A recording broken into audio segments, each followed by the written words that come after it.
It's your boy Imperial Valley bringing you the latest chapters of One Piece. Without further ado, let's get into it. Chapter titles: The Weight of Memory. So the chapter opens up with Vegapunk actually talking about the whole huge experiment that was going on. Even if the world does not accept how she come to be, the girl is unmistakably a human. It was a success. So, with that being said, I'm just curious to know who is this robot or clone or whoever it might be. I wonder what she is and who it is because now it's like, so Vegapunk just sitting up here telling y'all, like, yo, honestly, I don't care what y'all may think, how y'all may feel. At the end of the day, this was a success, and she's a human now, bro. At this point, it doesn't matter what you say. She's a full blown human because this was a huge success. But without further ado, let's continue. So we see Bonney, a baby Bonney, as Dr. Vegapunk, who was also the chief of Mad's Laboratory of Peace. And then we actually see a sobbing Bonnie as she plays pretend to be hurt as she sobs, saying she broke something. As we see a Vegapunk, old Vegapunk, actually looking a little terrified because we knew last time Bonnie was actually chasing him. So for Vegapunk to still actually be still nice to even look for her or make sure she's okay. It's saying a lot. And then we see Bonnie eyes just glow up with nice little stars in her damn eyes, and it's like, yo, she a bastard. And then we see Bonnie actually grows huge, like very huge, like not even reverting to her regular size, but even bigger than that, using distorted future as we see Vegapunk is running for his life, as we see an angry Bonnie swinging a hammer. First time she actually missed. And did you guys think about he telling her to stop all this that's going on as Bonnie thrusts the hammer into his back. Hit direct contact, direct hit. We actually see Vegapunk like his tongue just is actually sticking completely out instead of just laying down. It's like it's kind of actually fun. I'm not gonna lie, it's actually hilarious.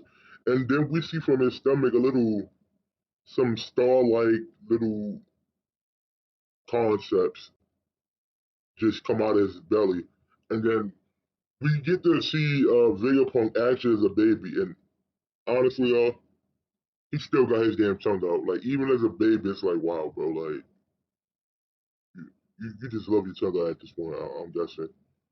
So Bonnie finally catches him, and she demands him to actually tell her why he killed her father. But Vegapunk is relentless. He's telling her, honestly, if I tell you, it's just gonna serve nothing but hurt for you. That's why I can't tell you. And besides, he actually also promised Kuma that he'd stay. So Bonnie looking like, oh, you're lying. Because like that don't sound right. That don't sound like my pops. Like, stop lying. Stop making bullshit up. And then we get a cover spread of Kuma actually climbing somewhere. And then it goes back to the yeah. Then it goes back to Bonnie just choking up little Vegapunk, and it's actually hilarious. He actually sits up here and calls like abuse. He calls child abuse as he goes on to explain that Kuma is actually his dearest friend and an incredible man, but he didn't choose to do this. Kuma chose his fate himself. So it's like, all right, okay, it's still more story behind why Kuma did what he did. And honestly, I'm wondering if we're gonna get to see that in this chapter. Let's continue.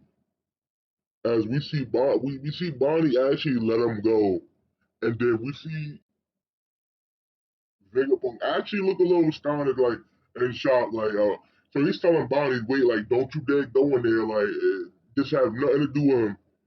This have nothing to do with Kuma. So Bonnie looking like, yeah, sure, okay, you're lying. Like she looking like though I know what my pop's handprint or his hand pull rather looks like, and this is it. So she goes in there, and then she sees a huge paw bubble, and she's just panting. She's lost for words. And then we get to see Vegapunk crawling, and then we see a flashback to Vegapunk and Kuma. So Kuma actually, they talking about memories, and they talking about like how it stated 21 grams actually leave the body when someone's dead. And it's interesting because they say that actually is in fact proof that the soul existed. And then they actually explain more about Kuma's abilities, how his power is to make anything intangible tangible. Like you can push out pain, so essentially you can push out a soul. So Vegapunk idea is he want Kuma to take out his own memories so he can study it. And Kuma's looking like, yo, honestly, that's too far. So Vegapunk begs in the name of advanced science. Nobody else will have to see it, I promise. So Kuma is still relentless saying no. Like honestly, no. You got Vegapunk just being so relentless, still begging. And then flashback ends, and we got a baby Vegapunk actually telling Bonney, "Don't touch that." I'm sure you're familiar with Kuma's powers. There's nothing but pain. As we get a whole Bonney looking like, yeah, no. So Vegapunk tells her that's actually enough to kill someone. So yeah, I wouldn't want to touch that about you. And then we get a whole cover spread.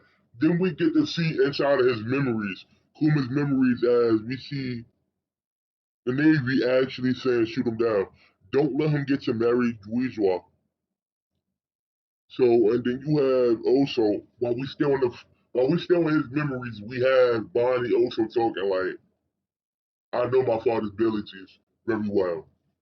So she actually still looks in there, and then we see guards and navies actually seizing him as Kuma's still putting up a fight to the very bitter end. And then we see Kuma just lying down, just lying there injured, and it's like crazy. All right, memory's over, and now we actually at the Egghead Laboratory story. We see all the other Vegapunks from 1 through 5, and then they actually talk about how Rob Lucci actually really made it there. So you got Vegapunk 1 actually apologizing because of the system actually malfunctioned. And then he tells him, no, look again. Because also, you got Usopp actually set up here looking like, it's all good. Like Zoro and Brook is good. They stayed back there. They're gonna handle it and take care of everything. And then Vegapunk 1 looking like, the battle is way more than just Rob Lucci and Kaku and the people he bought. Because like also now we see the Seraphims there, and they looking like, yo, honestly, this fight is gonna be way lumpside. It's not 2 against 3 now. It's more like 2 against 7. And then you got Zoro just looking like, yo, honestly, what the hell's going on? And then you got Brook asking Zoro like, yo, honestly, what the hell do this thing supposed to be? Like, what he supposed to be? And then you got Zoro just replying to Brook like, honestly, he's supposed to be a giraffe, but he's not. What the hell? This is not what I remember. Either way, he's still just gonna be Dice corpse when I'm done with him. So Kaku looking like, yeah, that's if you can catch me rolling over. You got Zoro looking like, yo, honestly, just look at this shit, bro. So Brook like, oh, understood, man. Do your thing. And then we get this huge panel of Kaku, Wicked Devil Fruit Kaku versus Zoro, and he uses his nose gun. Huge ass nose. Very huge, not gonna lie. And then he uses Giraffe Mangoro, and it looked like he starts zigzagging a lot. And then Zoro looking like, honestly, I have my fear of fighting creatures that want to do the whole zigzag shebang shit. Honestly, I had enough of it. And now Zoro's starting to get a little serious, and it's like Zoro straight tells him I'm tired of it. He straight slashes a direct hit, and we see Kaku go straight down to the ground. And then we get a spread of Rob Lucci actually commanding the Seraphims to quickly destroy everything before Vegapunk actually gets here. And he commands them to destroy the Laboreal also. I guess that supposed to mean like a port where like Luffy's ship and shit is at. Like, I'm not gonna lie. I think that's what that means. So Vegapunk one is like, this is bad. They're gonna annihilate the ship. And then we get a cover spread of Usopp and Nami just looking terrified. And then we see the Seraphims for Kuma, and I believe this is Mihawk. And it's like, honestly, it looked pretty dope. It looked pretty dope. And then we see cover spreads for the other Seraphims as they just wreaking havoc. And it's crazy. And then we get to see we back to Kaku. Looking like they sure know how to do a little razzle dazzle. They basically doing our job for us. And he looking like I commend her for that. And then Kaku looks around like, because he is a charm, and he said, huh? So he says you, but it's like, who is you? As Rob Lucci calls out his name, like, what's going on? As he looks, and then he actually gets this stern look, like, what the hell was you doing? And then he reveals that it's Stussy. Stussy, yeah, Stussy. So Stussy just, she like, who, me? I'm just putting him to sleep. Would you please join him, Lucci? I think it's time for your cat nap too. And then it just revealed that Ussie is actually a clone of Miss Beckerman, Stussy of the Rocks Pirates, and that is crazy.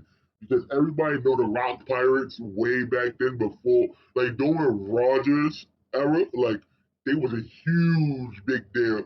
They have some huge big names that actually in the modern day actually it's crazy because like the modern day the people that was on the rocks pirates was just like for example was like Shiki, Kaido, White Bear, Big Mom. That's like first of all that's three of the current that's three of the old generation and it's like yo that's crazy because like three big ones out of four for Emperors of the Sea on the same pirate ship is like that's phenomenal. Like, who would have ever thought that that would have been a case right there? And it's like, yo, honestly speaking, that's interesting. And also, they revealed that when in the beginning of the chapter when Vegapunk was talking about that clone, it's revealed that Ussie is the first successful clone of the units from Mads, and it's like that is interesting. Who would have ever thought that she actually turned out to be a clone? But anyways, so what do you guys think? Do you actually think she's with the five elders because you know she's a part of CP0, or do you think she have a bigger agenda at hand and she's not really working for the world government? But anyways, let me know down in the comment. Consider a liking, give me a subscribe, and remember, have an awesome day. And Imperial Valley out. Peace.